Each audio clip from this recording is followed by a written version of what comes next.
भारतीय संस्कृतिर प्रतीक श्री सोमनाथ ज्योतिर्लिंगଙ୍କ हजार वर्षर गौरवमय इतिहास एवं मंदिरर पुनरुद्धारर 75तम वर्ष पूर्ति अवसर में आज सारा देश में पालित होउछि सोमनाथ स्वाभिमान पर्व। ए अवसर में एकाम्र क्षेत्र श्री लिंगराज पीठ में आयोजित होइछि एक स्वतंत्र आध्यात्मिक कार्यक्रम सीधासलख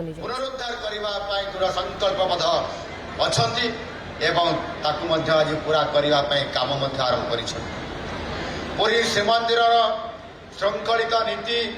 धाड़ी दर्शन और सौंदर्यकरण ठार आरंभ कर भुवनेश्वर एकाम्र क्षेत्र सौंदर्यकरण पर्यंत आम विश्वस्तरीय भित्तिभूमि आज प्रस्तुत करने जाऊँगी। सोमनाथ मंदिर जमी सरदार पटेल स्वप्न थिला ओडिशार प्रतिटी प्राचीन शैवपीठ और शक्तिपीठर विकास होउछि और ताहा मध्य होउछि आमर प्रकृत दायित्व। आम केवल पथर निर्माण करूना बरं श्रद्धालु मानकर एक आध्यात्मिक परिवेश सृष्टि करी सनातन आस्था भजन करने प्रयास जारी रखिछु। 330 कोटी टंका विनियोग एकाम्र क्षेत्र विकास पदक्षेप आम सरकार तरफ निया जाउछि। पुरी को एक विश्वस्तरीय ऐतिह्य स्थल में परिणत करने 1000 कोटी टंका व्यय श्री जगन्नाथ संग्रहालय ओ पाठागार 1500 एकर परिमित सामुगा प्रकल्प आदि क्षेत्र को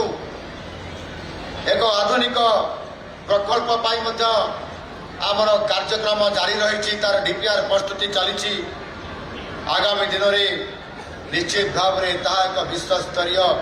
ये आध्यात्मिक स्थल सहित एक पर्यटन क्षेत्र मान्यता पाई सारा विश्व दरबार को सनातनी ये प्रतीयमान दृश्य आपण द्वारा ये प्रतीयमान हम।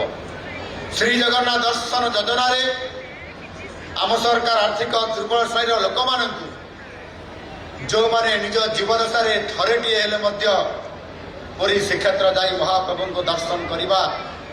एवं पुण्य अर्जन करने भरी अनेक संकल्प नहीं था। समय क्रम व्यस्तता भितर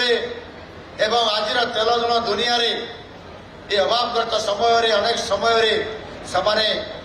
पुरी जाई पारती नहीं एवं दर्शन महाप्रभुंकर करि पारती नहीं तीर्थ करि पारती नहीं एवं निज भाग्य को आदरी समाने पड़ी रहती निजर अंचल निजर घरे सही बड़ी आर्थिक दृष्टिकोण जो माने दुर्बल अच्छा जो माने कौन ना कौन कारण महाप्रभु को दर्शन करिबारे सेमाने कोठी ना कौन से समय कारण से वंचित होती किभली भाव दर्शन करें से महाप्रभुंर दर्शन करने श्रीमंदिर ये दर्शन योजना आज आम सरकार हाथ को नहीं आज तार शुभारंभ कर आज हजार हजार से श्रद्धालु मान आज दर्शन कर सुजोग आज सृष्टि कर भाव में प्रत्येक शक्तिपीठ प्रत्येक आध्यात्मिक स्थली उन्नति करने आम सरकार योजना करी निजे हाथ को नहीं तार कार्यक्रम आरंभ कर केन्दुझर घटगार प्रतिष्ठित मां तारिणी पीठ ताहा सहित जेते ओडिशार विभिन्न जिले प्रति अंचल जो मंदिर आम ऐतिह्य स्थली अच्छी तार विकास जरिया आमर लक्ष्य होउछि ओडिशा को भारतर सांस्कृतिक राजधानी भाव प्रतिष्ठा करवा यशस्वी प्रधानमंत्री माननीय नरेंद्र मोदी जी सही मंत्र को साकार करने आज आम समस्ते संकल्प नहीं काम आरंभ करवा सही मंत्र विकास भी आउ विरासत भी ये रीति आमको दिग्दर्शन दौची शक्ति दुआउची एवं सही शक्ति साहाय्य आज आम समस्ते आम संस्कृति ऐतिह्य को आज पुनर्जीवित कर केंद्र सरकार सहायता प्रसाद ये प्रसाद योजना एवं स्वदेशी स्वदेश दर्शन योजना माध्यम ओडिशार पर्यटन शिल्प को एक नुआ गति आज मिल पारी। आम सरकार ओडिशार कण अनुकूल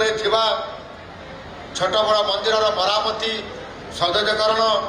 एवं तार सुपरिचालना किभली भाव में हो पार एवं से किभली भाव में स्वतंत्र एक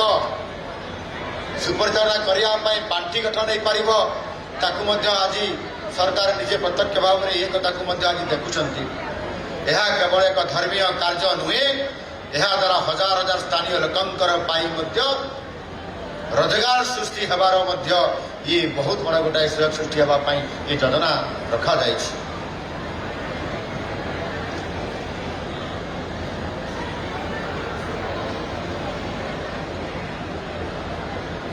विकासर अर्थ हेउछि शेष धाड़ी थिबा व्यक्ति पाखरे सुविधा पहुंचवा। आम सरकार शिक्षा स्वास्थ्य एवं कृषि क्षेत्र क्षिप्र परिवर्तन आज आणुछंती। मागणा स्वास्थ्य सेवा ठारू आरंभ कर महिला सशक्तिकरण पर्यंत ओडिशा आज देश में एक मॉडल भावे उभा होगापी जाऊँगी।